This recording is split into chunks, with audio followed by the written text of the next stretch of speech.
KP में हम 2 तरह हम्म के चार्ट्स को यूज़ करते हैं। हम्म एक चार्ट होता है हमारा जिसको हम D1 चार्ट बोलते हैं, जो राशि चार्ट जिसको जो बन के ही आता है, हम्म ठीक है? दूसरा चार्ट हमारा होता है जिसे हम बोलते हैं भाव चलित चार्ट या फिर हम्म केपी चार्ट, ज़्यादा एक्यूरेटली केपी चार्ट, क्योंकि भाव चलित चार्ट नारायणी चार्ट भी हो सकता है, दूसरा चार्ट भी हो सकता है। केपी चार्ट हम्म हम करते हैं।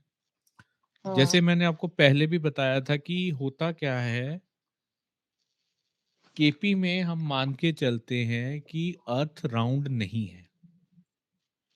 तो हम्म उसके जो 12 के 12 भाव हैं, वो हम 30-30 डिग्री में डिवाइड नहीं करते हैं, जिसको हम बोलते हैं प्लेसिडो हाउसेस। हम्म तो क्योंकि वो प्लेसिडो हाउसेस होते हैं, ओवल शेप में हम धरती को मान के चलते हैं, तो जब उसको 12 भाग में करते हैं, तो वो हर बार एक भाव नहीं होता, मतलब हर बार 30 डिग्री के भाव नहीं होते। हम्म तो वही वाला जो चार्ट बन के आता है, जिसमें हम देखते हैं कि एक घर कितनी डिग्री से स्टार्ट होगा और कहाँ तक हम्म एंड होगा, वो जो बन के आता है उसको केपी में बोला जाता है कस्प। हम्म ये चीज याद रखना, क्योंकि केपी में हम ज्यादा कोशिश करते हैं कि भाव को ज्यादा सिग्निफिकेंस दी जाए, मतलब कि कस्प को या हाउस को हम्म ज्यादा सिग्निफिकेंस दी जाए एज कंपेयर टू बाकी चीजों के। हम्म ठीक है, तो नक्षत्र जो आपके आते हैं, जितने भी नक्षत्र बेस्ड आते हैं, देखो केपी है तो सारी नक्षत्र बेस्ड ही, हम्म बट हम सबसे पहला ग्राउंड रूल ये होगा कि जब भी आप राशि देखते हो किसी चीज की, राशि आप देखते हो किससे? D1 चार्ट से, जो लगन चार्ट होता है। जब आप घर देखते हो केपी में, फिर आप देखते हो कि केपी चार्ट क्या है, केपी चलित चार्ट जिसको बोलते हैं, वो कैसे बना है, हम्म राइट? तो अब होता क्या है कि जब भी हम स्टार्ट करते हैं केपी का, तो पराशरी और केपी में क्या डिफरेंस है? पराशरी में ज्यादा हम इंपॉर्टेंस देते हैं त्रिकोण को, 1, 5, 9 को। हम्म पराशरी में पहला हाउस, पांचवा हाउस और 9वें हाउस को सबसे ज्यादा इंपॉर्टेंस दी जाती है कि ये हाउसेस जो हैं ये सबसे अच्छे माने गए हैं। First house, fifth house and ninth. First house, fifth house and 9th house, जिनको हम त्रिकोण के घर बोलते हैं। हम्म बट जब आप केपी चार्ट में आते, केपी पद्धति में आते हो, कृष्ण मूर्ति पद्धति में आते हो, तो हम्म इसमें सबसे ज्यादा इंपॉर्टेंस दी गई है 11th हाउस को।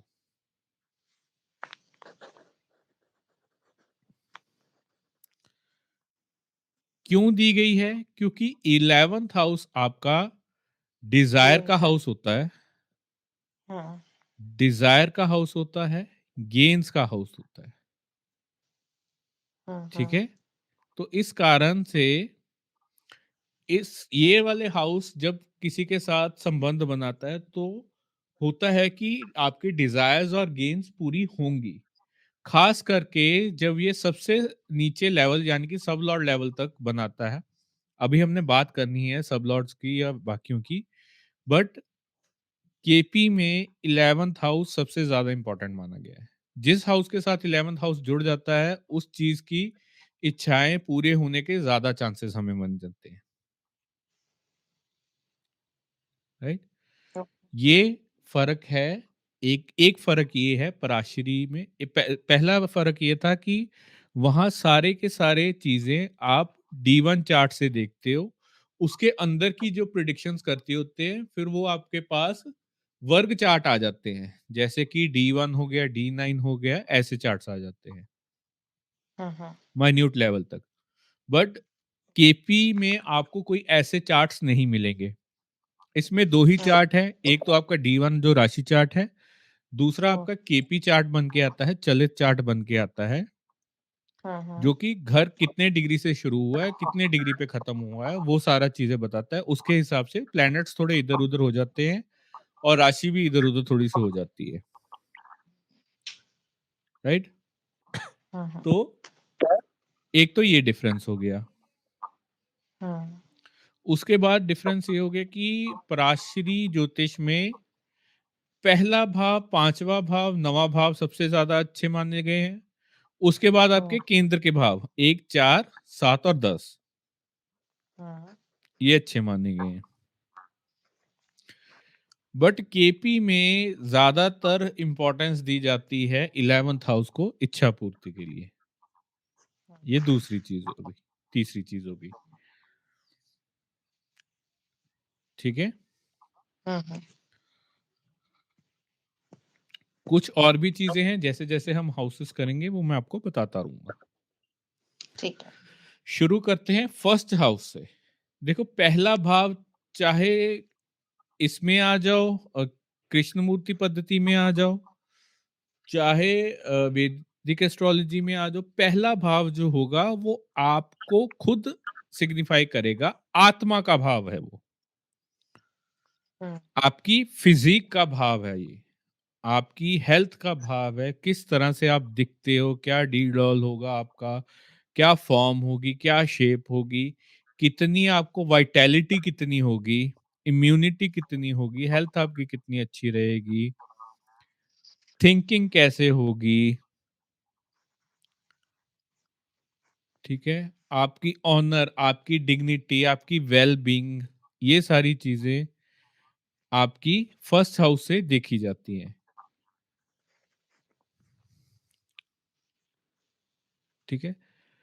हम्म, इसके अलावा और क्या चीजें हैं जो हम इसे देख सकते हैं। एक कंसेप्ट होता है भवत भावम का कंसेप्ट, उससे फेमिलियर हो आप? नहीं। भवत भावम क्या होता है? भवत भावम का मतलब होता है with respect to another house, with respect to another house.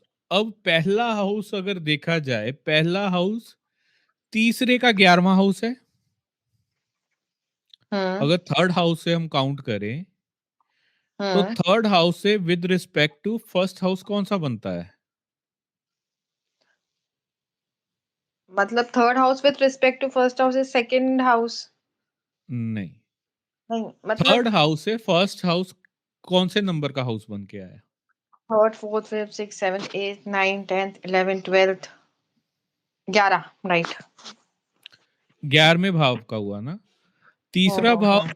Younger siblings का भी मानते हैं, तो यंगर सिबलिंग्स मतलब छोटे भाई बहन के लिए जो भी गेन्स होंगे, जो उनकी डिजायर्स होंगी, वो आपका पहला हाउस है। ओके, समझ रहे हो ओके। भवत भावों का रूल क्या मैं बताना चाह रहा हूँ? यस, देखो आप ये बताना चाहते हो, देखो अपन लोग 11th house is the house of desire, fine. तो जैसे हाँ हम लोग जी, अगर थर्ड हाउस देख रहे हैं, जो यंगर सिबलिंग है उसका डिजायर, यानी फ्रॉम 3 टू लाइक 11th अपन ऐड करें तो फर्स्ट हाउस, तो वो आपके मेरे जो यंगर ब्रदर है उसके डिजायर्स मेरे फर्स्ट हाउस से शो हो रहे हैं। हाँ जी, इसको भवत भावम का रूल बोलते हैं। ठीक है। Profit to your younger brother, ये यहां से आप देख सकते हो, हम्म, ठीक है। हम्म। और क्या क्या चीजें देख सकते हो? फिफ्थ हाउस से कौन सा हाउस है? एक मिनट, हाँ यहाँ पर fifth, six, seventh, eight, nine, 9th house. Ninth house. अब नाइन्थ हाउस की एक्टिविटीज आप देख सकते हो कि आपके बच्चे का लक कहाँ पे हो। ओके। आपके बच्चे का luck, ninth is the luck, hmm, ninth house. तो बच्चे का हम्म, जो लक है वो भी आप इसी से देख सकते हो।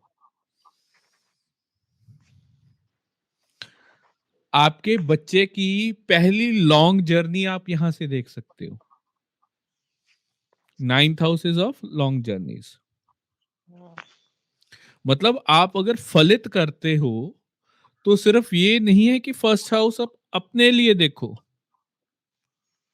बहुत सारी चीजें हैं जो आप फर्स्ट हाउस से देख सकते हो। हुँ,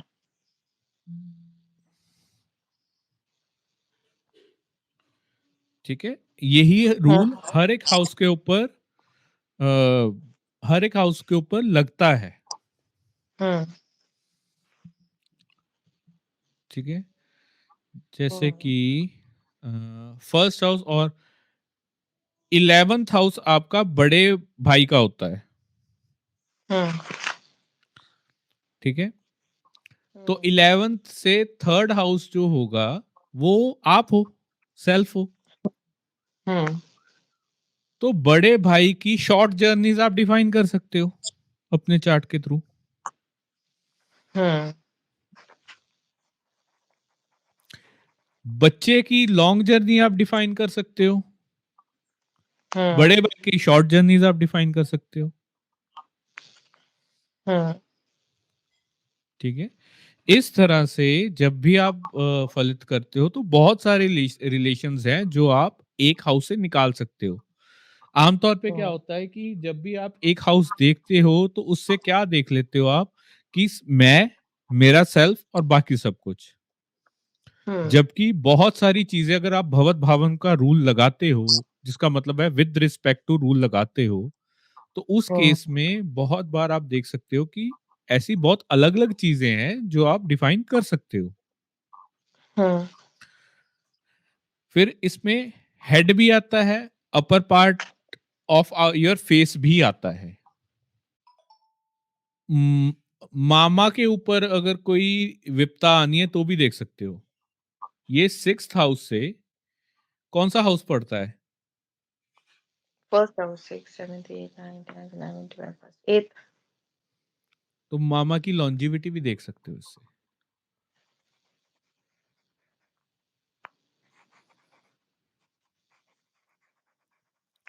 ठीक है? हुँ, अब समझ लगा कि एक भाव आपको सिर्फ ये नहीं करता, बहुत चीजें इससे देख सकते हो। होता क्या है भवत भाव में जिसके रिस्पेक्ट टू आपने देखना होता है उसको हम लगन बना लेते हैं तो पूरी कुंडली रोटेट कर देते हैं। Okay, moving on to hmm, second chart. Second आपका किस लिए होता है? देखो, सेकंड हाउस हमारा आ जाता है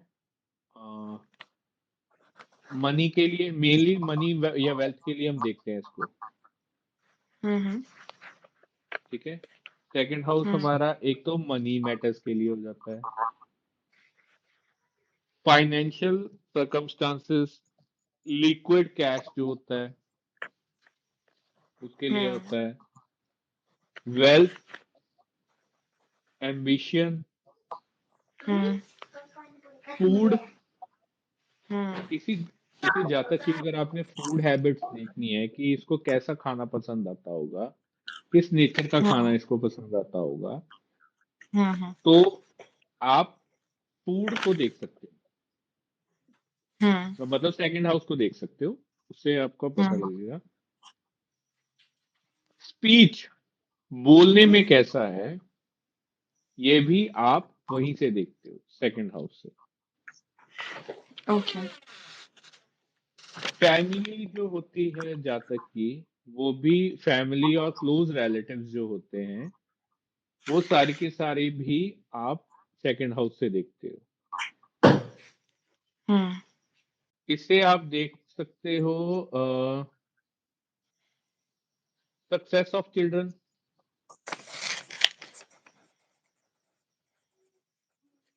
आपके बच्चों का करियर यहाँ से देख सकते हो।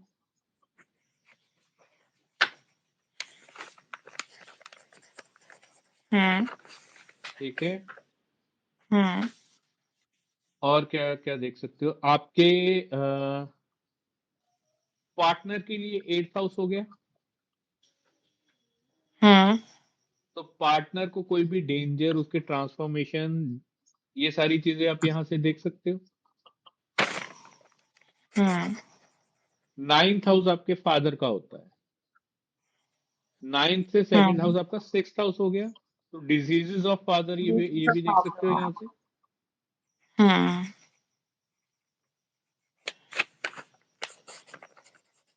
ठीक है, हम्म क्या हो गया। उसके बाद आपका नेक, थ्रोट, मेल के लिए राइट आई और फीमेल के लिए लेफ्ट आई यहाँ से देखे जाते हैं। नोज, टीथ यहाँ से देखे जाते हैं। मोस्टली मैंने देखा है कि अगर केतु सेकंड हाउस में आ जाए कहीं से, तो ज्यादातर इंसान के टीथ या तो टेढ़े मेढ़े होंगे या उनमें बीमारियां ज्यादा लगती हैं। अच्छा। केतु सेकंड में आ जाए तो इंसान थोड़ा मुंह फट हो जाता है बोलने में। हम्म ठीक है, ये चीजें उसमें आती हैं। फूड हैबिट्स मैंने आपको बता ही दी थी। बता दिया था आपने। अब मंडेन एस्ट्रोलॉजी में सेकंड हाउस किस लिए काम आता है? मंडेन एस्ट्रोलॉजी में सेकंड हाउस सिग्निफाई करेगा किसी नेशन की वेल्थ, उसके रिजर्व डिपार्टमेंट, उसके bank, people, finances of people, hmm commercial and imports, ये सारे सेकंड हाउस से देखे जाएंगे ओके। मंडेन एस्ट्रोलॉजी में। होरारी हम्म में सेकंड हाउस डिनोट करता है जो जातक पूछने आया उसकी मनी का, उसके हम्म लॉस और गेन का। हम्म ठीक है, हम्म रिलेशनशिप मतलब कि बिजनेस के रिलेटेड जो उसके अफेयर्स हैं उसका ज्यादातर उससे हम देखते हैं। हम्म ठीक है, हम्म अब बात करेंगे हम थर्ड हाउस की। थर्ड हाउस जैसे मैंने आपको बताया था, आपके यंगर सिबलिंग्स का होता है, यंगर ब्रदर या सिस्टर का होता है। ये हाउस पराक्रम का शॉर्ट में। हाउस भी बोला जाता है। हम्म एक इंसान के, एक जातक के करेज यहीं से देखे जाते हैं। वो कितना मेंटली इंक्लाइन है किसी चीज को करने में, क्योंकि थर्ड हाउस से हम स्ट्रगल्स भी देखते हैं किसी इंसान के। देखो, स्ट्रगल्स और करेज अगर यहां से आता है तो एक मेंटल स्ट्रेंथ भी इसी हाउस से बन के आती है। हम्म आपके नेबर्स भी थर्ड हाउस से देखे जाते हैं कि आपको किस तरह के नेबर्स हमेशा मिलेंगे। शॉर्ट हम्म जर्नी यहां से देखी जाती है।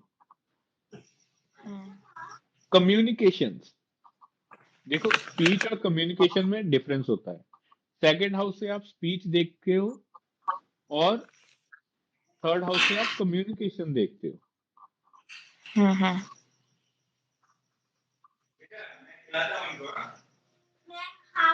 ठीक है, क्योंकि केपी एस्ट्रोलॉजी में मैंने आपको बताया था कि हमने पहले बात की हुई है कि सेकंड हाउस किसी भी चीज को बढ़ाता है अप, और ट्वेल्थ हाउस किसी भी चीज को बिगाड़ता है। हम्म फोर्थ हाउस आपका प्रॉपर्टी का होता है, आपके घर का होता है। तो थर्ड हाउस क्या करता है? ये ज्यादातर आपको मूवमेंट देता है आपके घर के बदलने में। ज्यादातर जब थर्ड हाउस इंडिकेट करेगा, हो सकता है कि आप अपना घर बदलोगे। ओके। ठीक है, फोर्थ हाउस अगर आपका घर है, आपका प्रॉपर्टी है, बाकी चीजें हैं, तो थर्ड हाउस उसी चीज का हानि भी तो है। हम्म ओके। ठीक है, हम्म बट थर्ड हाउस जो है वो सेकंड हाउस की पावर है, क्योंकि सेकंड हाउस से सेकंड हाउस आपका थर्ड हाउस पड़ता है। ओके, सो तो इट इज। हम्म अगर आप वेल्थ देखो, तो जितना स्ट्रांग आपका थर्ड हाउस होगा उतनी आपके पास वेल्थ भी आएगी।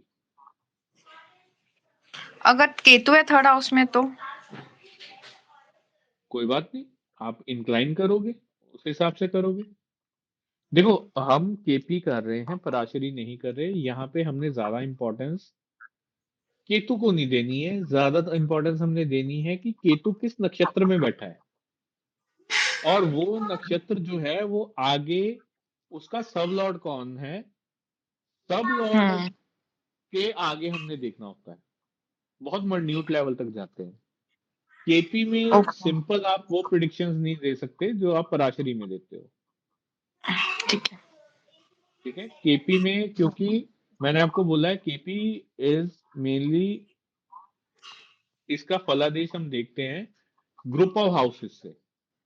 हुँ, हुँ, अब किसी चार्ट में हो सकता है थर्ड हाउस केतु जो है वो रिप्रेजेंट, उसके जो सब लॉर्ड हैं और नक्षत्र लॉर्ड हैं वो कस्पल सब लॉर्ड, स्टार लॉर्ड और सब लॉर्ड, ये तीनों डिफाइन कर रहे हो फोर्थ फिफ्थ सिक्स्थ हाउस। हुँ, ठीक है, किसी दूसरे हुँ, चार्ट में केतु डिफाइन कर रहा हो सेवन नाइन्थ और इलेवेंथ हाउस। हुँ, ठीक है, तो केपी में अगर आप देखो जाए तो केपी में हर एक चार्ट की सेम हाउसेस में अलग प्रिडिक्शंस भी हो सकती है।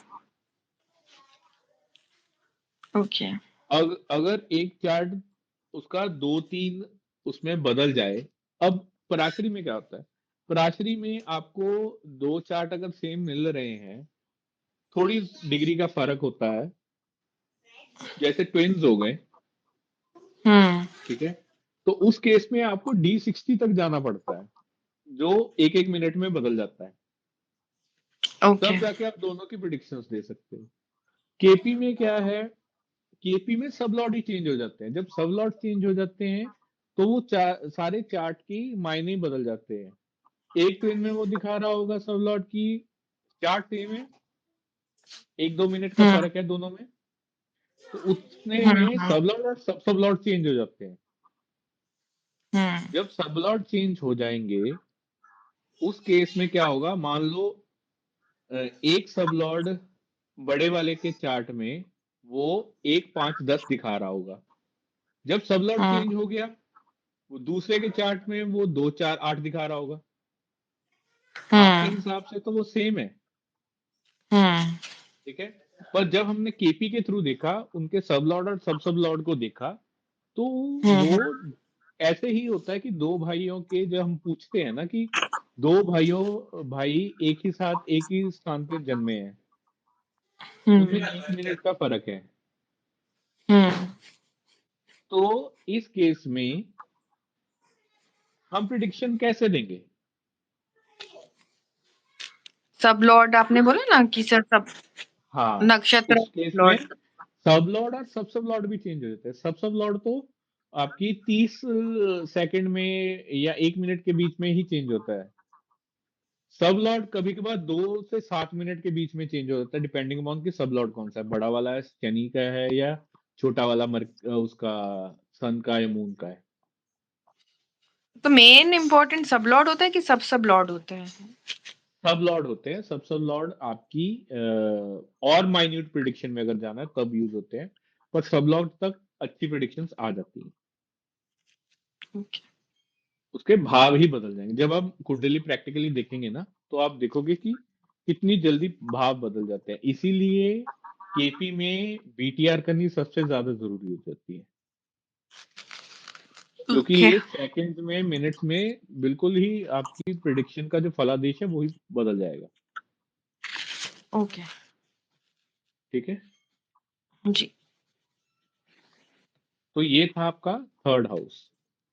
थर्ड हाउस हुँ। अभी हम कर रहे थे ना, हाँ, मैंडेन चेंज ऑफ एस्ट्रोलॉजी रेजिडेंस में का आई क्या। गेस कि आपने हाँ नेबर कंट्रीज़ दिखाएगा। हाँ, नहीं नहीं नहीं, मेंडेन में नहीं, नहीं दिखाएगा, ये जीव जीव कुंडली में ही दिखाएगा। इसमें एक चीज मैं भूल गया बतानी, डॉक्यूमेंटेशन, किसी भी चीज की डॉक्यूमेंटेशन होगी वो यहीं से देखेगी।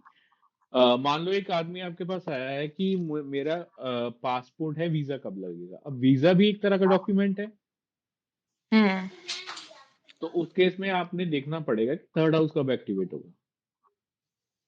ओके, विदेश का हाउस 12वां हाउस होता है, लॉन्ग जर्नी का हाउस 9वां हाउस होता है। तो जब कॉम्बिनेशन 3 9 12 का बनेगा ज्यादा से ज्यादा चांसेस आपके तब बनते हैं कि आपको वीजा मिलेगा, और उसके साथ 11वां हाउस जुड़ जाए तो ज्यादातर होता है कि वीजा मिलेगा। ओके। ठीक है। तो किसी भी चीज का डॉक्यूमेंटेशन, यही नहीं कि सिर्फ वीजा की बात कर रहा हूँ। मान लो कोई इंसान बोल रहा है कि डॉक्यूमेंटेशन में और क्या हो सकता है, लाइसेंस हो सकता है, आधार कार्ड हो सकता है, बहुत सारी चीजें जो डॉक्यूमेंट पे आएंगी, वो सारी की सारी चीजें हम यहीं से ही देखेंगे। ओके। मान लो किसी का 10th हाउस और 3rd हाउस जुड़ जाता है, तो ज्यादातर वो इंसान अपने कर्म को डॉक्यूमेंटेशन के थ्रू करता है। अब उसके साथ अगर 8वां घर जुड़ जाए तो वो टैक्सेशन करेगा। हम्म। ठीक है। डिपेंड करता है कि कौन सा हाउस उसके साथ जुड़ता है। मान लो 9th हाउस साथ में जुड़ जाता है तो वो टीचिंग की डॉक्यूमेंटेशन का काम करेगा, क्लरिकल काम करेगा। 2nd हाउस जुड़ जाता है तो वो बैंकिंग की क्लर्क का काम कर लेगा। 2nd, 10th और 3rd जुड़ जाता है तो।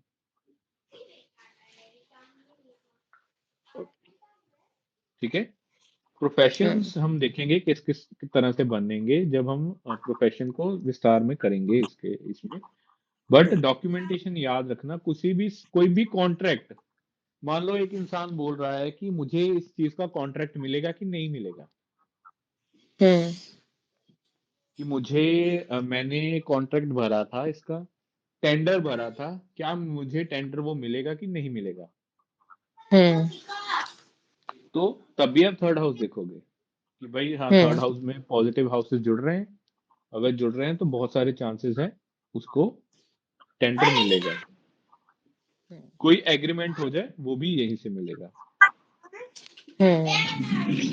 इसके बाद कोई भी डिजिटल प्लेटफॉर्म हो जाए, messenger, internet, email, short messages, WhatsApp hmm. Chat, Facebook, Facebook messenger, library, book store, signature, editor, और न्यूज़पेपर, रिपोर्टर, जर्नलिस्ट, किसी तरह की न्यूज या र्यूमर, वो भी 3rd हाउस से निकलते हैं।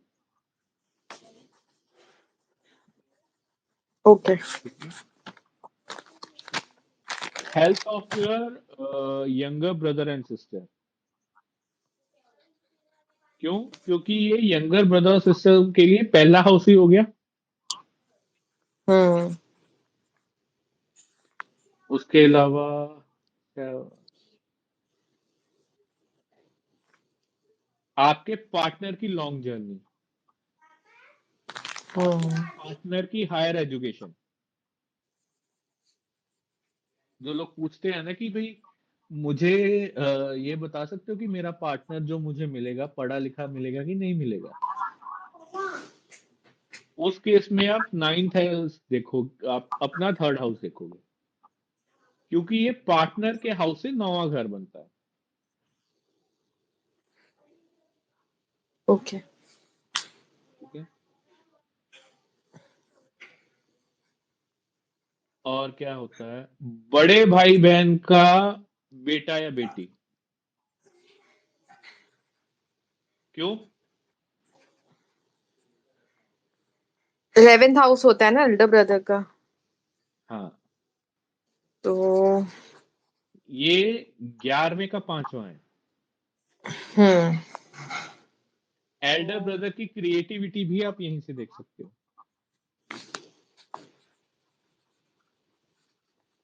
ठीक है। मतलब ओके। जितने रूल लगा सकते हो आप लगा सकते हो, लगाना चाहो लगा सकते हो। यही नहीं है कि एक कुंडली आपको ही दर्शाएगी हमेशा।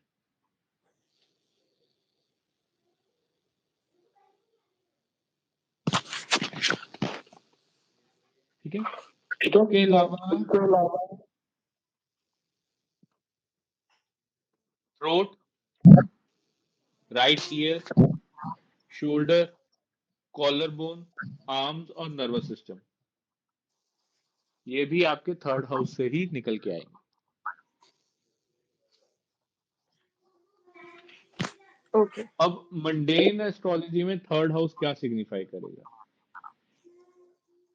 मैंने आपको बताया थर्ड हाउस नेबर का है, तो आपकी नेबरिंग कंट्रीज भी थर्ड हाउस से डिफाइंड होंगी।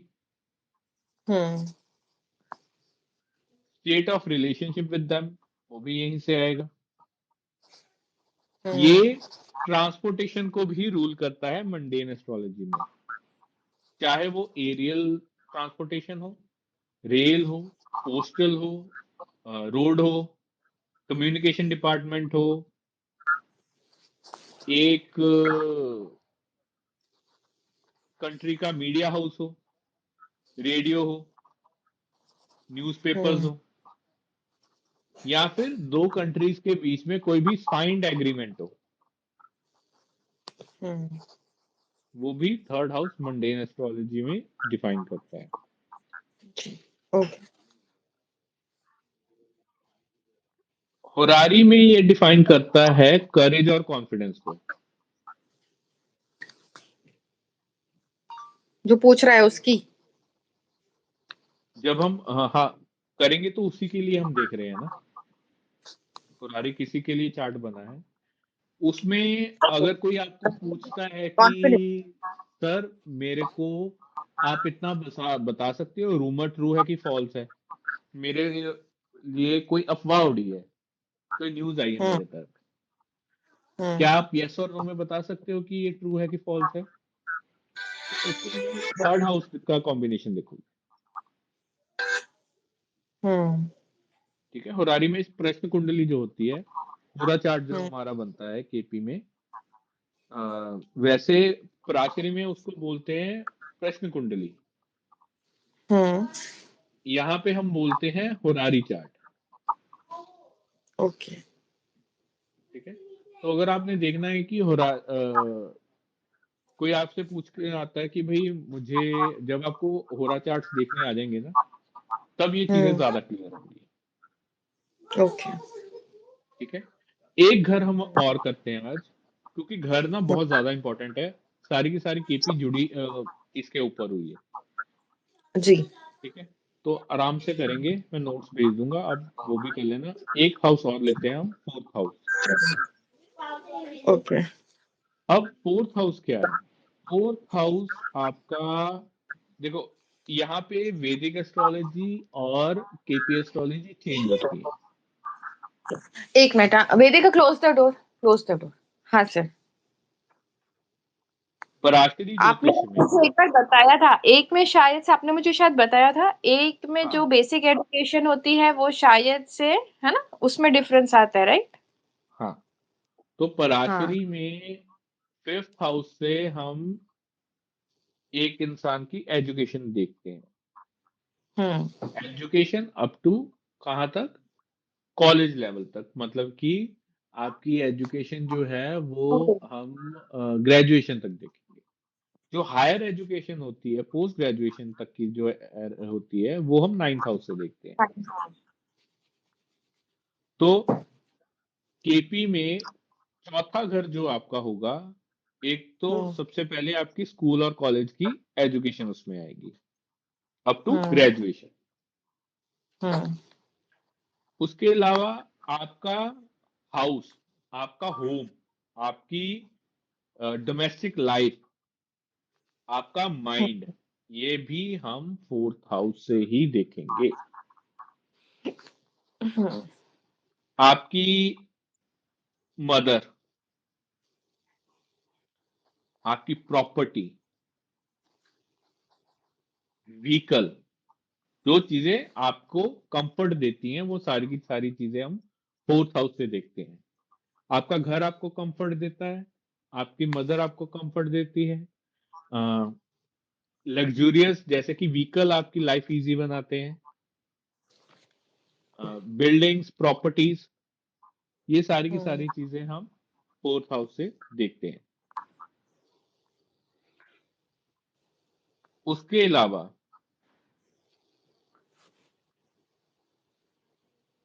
ये आपका चेस्ट एरिया जो आता है, वो फोर्थ हाउस से डिफाइन होगा। अब यंगर ब्रदर का ये सेकंड हाउस है, अंकल तो ब्रदर उसकी कहाँ? उसकी सेविंग्स, उसकी वेल्थ आप 4th हाउस से देख सकते हो।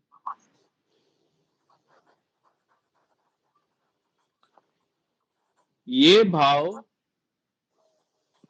बच्चे के लॉस के लिए भी है, उसके जो लॉसेस होंगे, उसके जो एक्सपेंसेस होंगे, वो भी आप यहाँ से डिफाइन कर सकते हो, क्योंकि ये 5th का 12वां हाउस है। पहला हाउस है। 12वां हाउस है, हम्म 5th का 12वां हाउस है, पहला हाउस नहीं है। हाँ, मतलब उसके जस्ट पहले आता है ना वो प्रिकर्सर। हाँ, ठीक है। और वाटर। मामा के प्रॉफिट का है हाउस। हाँ, वाटर तो फिर डिफाइन हो गई ना, क्योंकि राशि ही इसमें, अगर काल पुरुष की कुंडली मानी जाए तो वो राशि ही मून की आती है। मून लिक्विड को डिफाइन करता है। या तो any water bodies near by हो सकता है ना, हाँ, नियर बाय वाटर। आ सकता है। Okay. अ, इसके अलावा और क्या हो सकता है? फादर को कोई डेंजर है तो वो इससे पता चल जाएगा, क्योंकि ये हाउस 9th का 8th हाउस बनता है।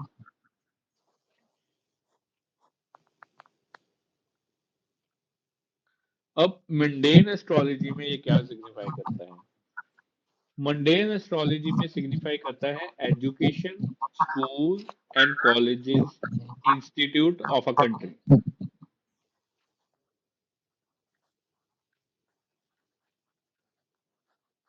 ठीक है, पब्लिक बिल्डिंग्स, कॉर्पोरेशंस, एग्रीकल्चर, ये सारी चीजें 4th हाउस से डिफाइन होती है। अच्छा, एक 4th हाउस ना, हम अ, सभी चीजों का त्याग भी आ जाता है इसमें। जब आप कंफर्ट में आ जाते हो, सभी चीजों का त्याग भी इसमें आ जाता है। फाइनल जो रेस्टिंग मानी गई है वो 4th से ही मानी गई है। तो होरारी में ये क्या बताएगा? होरारी में ये किसी भी चीज का टर्मिनेशन, कंक्लूजन, ठीक है, एंड ऑफ एवरीथिंग, ये 4th हाउस बताता है होरारी में। एग्जाम्पल क्वेश्चन क्या होगा क्लाइंट का?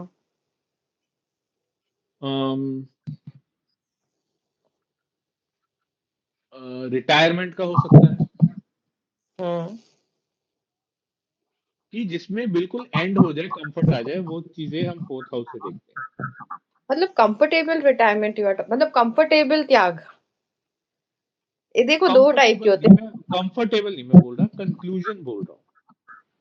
किसी भी चीज का कंक्लूजन, टर्मिनेशन और कंक्लूजन। भाई जैसे कि मेरी जर्नी कब एंड होगी ऐसा, हाँ, या मेरी। ओके। तो वो 4th हाउस से डिफाइन होता है। लोग 12वां हाउस बोलते हैं उससे होता है, पर 4th से भी होता है। 12वां हाउस आपका मोक्ष का आ जाता है, वो डेथ का हम्म नहीं आता, लॉन्जिविटी का नहीं आता, वो हम्म मोक्ष का हाउस आता है। हम्म ठीक है, जो 4th हाउस होगा वो किसी की चीज का कंक्लूजन होगा। हम्म आपका है तो आपका कंक्लूजन। आपने क्वेश्चन किया है कि मैं बहुत देर से इस चीज में फंसा हुआ हूं, ये खत्म हो जाएगा, तो उसके लिए हम 4th हम्म, हाउस देखेंगे। ओके। अगर तो वो कंफर्टेबली, मतलब उसके साथ 11वां हाउस जुड़ जाता है, तो वो कंफर्टेबल कंक्लूजन आपको आएगा।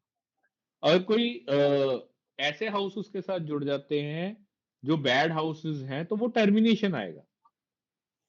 हम्म डिफरेंस आएगा। टर्म समझो, टर्मिनेशन एंड कंक्लूजन, हम्म इन दोनों में डिफरेंस होता है। एक होता है कि आपको एंडिंग मिल गई, एक है कि क्लिफ हैंगर पे खत्म।